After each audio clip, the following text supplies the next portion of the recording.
दोस्तों आज का ये जो केस है बहुत ही ज़्यादा दुखी कर देने वाला केस है। बिना देर किए शुरू करते हैं। नमस्कार दोस्तों, मैं हूं आपका दोस्त अमन और आप देख रहे हैं मेरा यूट्यूब चैनल द केस। दोस्तों आज की ये जो घटना है ये है अयोध्या की। अयोध्या में प्रदीप नाम का एक शख्स रहता था जिसकी शादी तय हुई थी 1 साल पहले शिवानी से। ये भी अयोध्या की ही रहने वाली थी, दोनों की शादी होने वाली थी। पिछले 1 साल से इनकी इंगेजमेंट के बाद दोनों फ़ोन पे बात किया करते थे और 7 तारीख को 7 मार्च फ्राइडे शुक्रवार के दिन 2025 इनकी शादी तय होती है।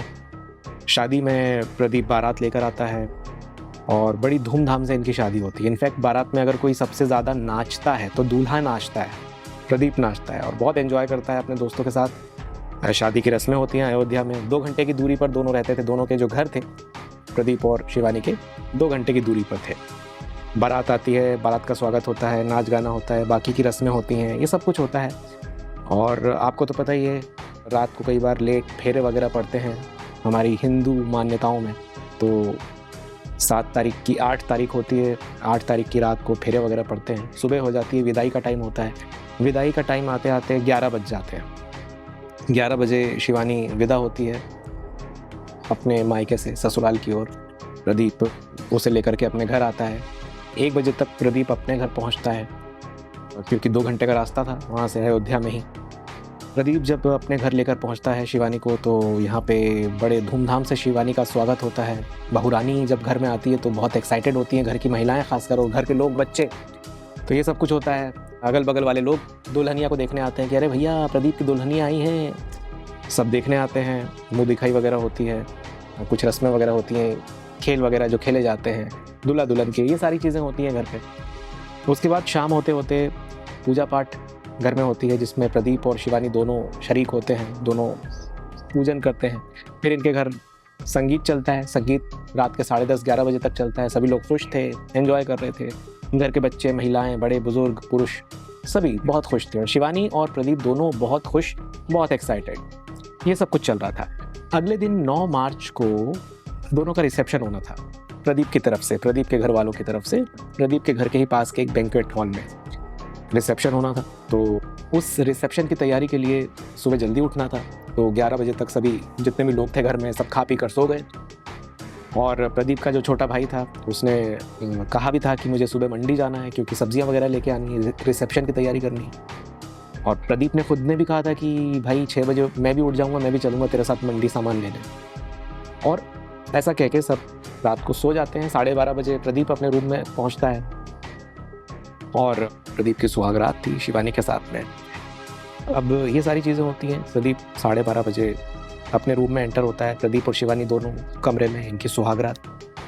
और जैसे ही सुबह होती है 6 बजते हैं तो प्रदीप का भाई इंतज़ार करता है कि प्रदीप ने कहा था भाई सुबह 6 बजे उठ जाऊँगा, मैं भी चलूँगा मंडी, पर प्रदीप उठता नहीं। अब प्रदीप का भाई समझ जाता है कि हाँ ठीक है सुहागरात थी तो चलो कोई बात नहीं। प्रदीप का भाई बिना प्रदीप के ही मंडी चला जाता है। साथ में कुछ पुरुष वर्ग और जाते हैं। बोल के जाता है प्रदीप का भाई कि ये उठ जाए तो मंडी पहुंचा देना प्रदीप को। और ऐसा कह के वो मंडी की ओर चला जाता है। सब्जियां वगैरह खरीदनी थी रिसेप्शन के लिए। अब 6 के 7 बज जाते हैं।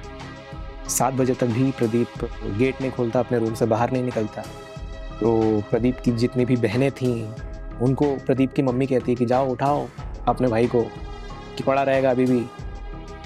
प्रदीप की बहनें जाती हैं। जब प्रदीप की बहनें दरवाज़ा खटखटाती हैं तो अंदर से कोई रिस्पांस नहीं आता, एकदम सन्नाटा। तो यहाँ पे थोड़ी सी घबराहट बढ़ती है प्रदीप की बहनों की। फिर प्रदीप की मम्मी आती हैं खुद। जब बहनें कहती है कि मम्मी देखो अंदर से कुछ रिस्पॉन्स नहीं आ रहा है, प्रदीप की मम्मी दरवाज़ा खटखटाती हैं। जब प्रदीप की मम्मी दरवाज़ा खटखटाती हैं और कोई रिस्पांस नहीं मिलता है तो प्रदीप की मम्मी की टेंशन बढ़ जाती है, घबरा जाती है प्रदीप की मम्मी। फिर कुछ पुरुष वर्ग जितने भी घर में थे, रिश्तेदार वगैरह, उनको बुलाया जाता है। उनको कहा जाता है कि देखो ये गेट ही नहीं खोल रहे हैं। अब दोस्तों कई बार ऐसा होता है कि दरवाजे के अंदर से भी आवाज़ आ जाती है अगर कोई हलचल होती है रूम के अंदर, तो कि हाँ अब उठ गए हैं, बेड की आवाज़ आई या अलमारी की आवाज़ आई या किसी चीज़ की आहट सुनाई देती है अगर कोई अंदर भी उठ जाता है गेट के बाहर से भी। ऐसी कोई आहट सुनाई नहीं दे रही थी रूम से, एकदम सन्नाटा था, इसीलिए घबराहट और बढ़ती जा रही थी। पुरुष वर्ग आके जब ठकठकाते हैं फिर भी प्रदीप गेट नहीं खोलता है। तो अब ये लोग डिसाइड करते हैं कि गेट तोड़ दिया जाए। जितने पुरुष वर्ग वहाँ पे थे मिल करके गेट तोड़ देते हैं। गेट तोड़कर जैसे ही ये लोग अंदर एंटर होते हैं तो इनके सबके पैरों तले ज़मीन खिसक जाती है। जो इनकी खुशियाँ थी वो चीखों में बदल जाती है। सभी लोग रोने लग जाते हैं, चीखने चिल्लाने लग जाते हैं, क्योंकि अंदर का मंजर बहुत ख़तरनाक था। दोस्तों, जैसे ही ये लोग अंदर घुसते हैं तो देखते हैं कि शिवानी जो है बेड पे पड़ी हुई है, दुल्हन के लिबास में बेड पर पड़ी हुई है, बदहवास। लग रहा है कि अब ये नहीं बची। और साथ में प्रदीप पंखे से झूल रहा था फंदा लगा के। ये सीन जब घर वाले देखते हैं तो उन्हें समझ नहीं आता कि ये क्या है, कैसे हुआ। सभी घबरा जाते हैं, रोने लग जाते हैं, चीखने लग जाते हैं, खुशियाँ मातम में बदल जाती हैं। दोनों की बॉडी को तुरंत अस्पताल ले जाते हैं सभी लोग मिलके। और अस्पताल में जो डॉक्टर है वो मृत घोषित कर देता है दोनों को। ये लोग वापस आते हैं, पुलिस केस बनता है, क्योंकि ऐसी बातें रुकती तो है नहीं, दबती तो है नहीं। पुलिस केस बनता है, पुलिस घर पे आती है। इधर घर वाले प्रदीप के भाई को फ़ोन लगाते हैं, कहते हैं जल्दी घर आओ। बताते नहीं क्या हुआ, तुम तो बस जल्दी घर आओ। आधी सब्जी प्रदीप के भाई ने ले ली थी मंडी में। वो सब कुछ छोड़ के घर पहुंचता है तो घर पे देखता है कि भैया और भाभी की लाश। उसके भी पैरों तले ज़मीन खिसक जाती है। सभी रो रहे हैं, चीख रहे हैं, चिल्ला रहे हैं। खुशियों वाला घर मातम में बदल गया। पुलिस पूछताछ करती है। पुलिस जब आके पूछती है कि क्या हुआ तो सब लोग यही बताते हैं कि हमने सुबह उठ के दरवाज़ा खटखटाया तो प्रदीप ने दरवाज़ा खोला नहीं।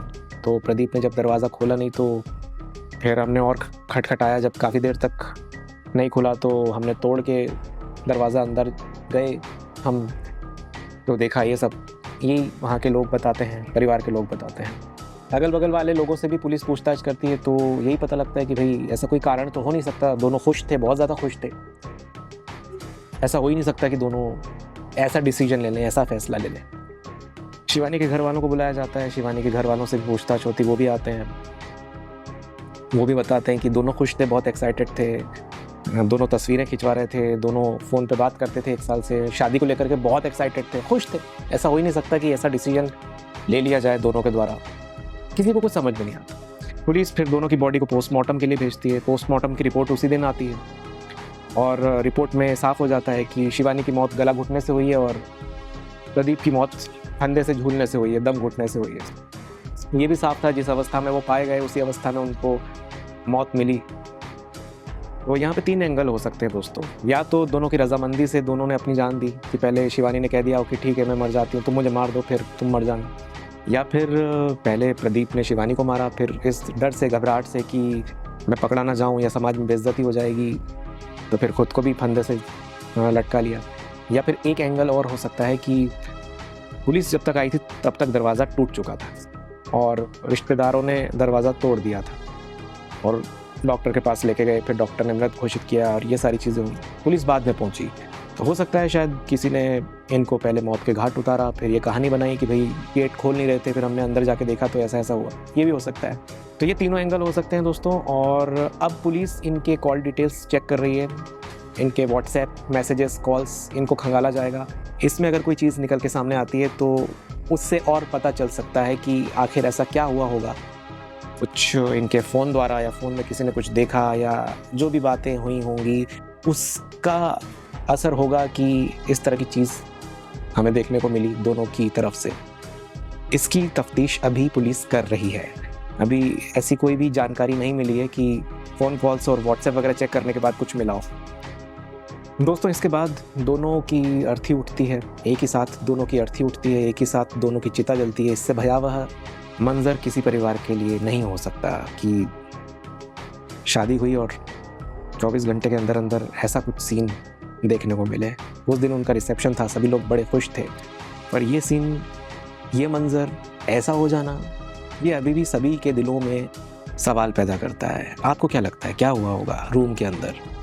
कमेंट करके बताइए ना, कमेंट कीजिए और अपनी प्रतिक्रियाएं ज़रूर दीजिए इस वीडियो पे। अगर जानकारी अच्छी लगी है तो इस वीडियो को लाइक कीजिए, शेयर कीजिए अपने दोस्तों के साथ। और अगर आपने मेरे चैनल द केस को सब्सक्राइब नहीं किया है तो सब्सक्राइब करके बेल आइकन ज़रूर दबाइए ताकि मेरा कोई भी नया वीडियो आपसे मिस ना हो सके। मैं मिलता हूँ आपसे बहुत ही जल्द किसी अगली कहानी के साथ। शुक्रिया।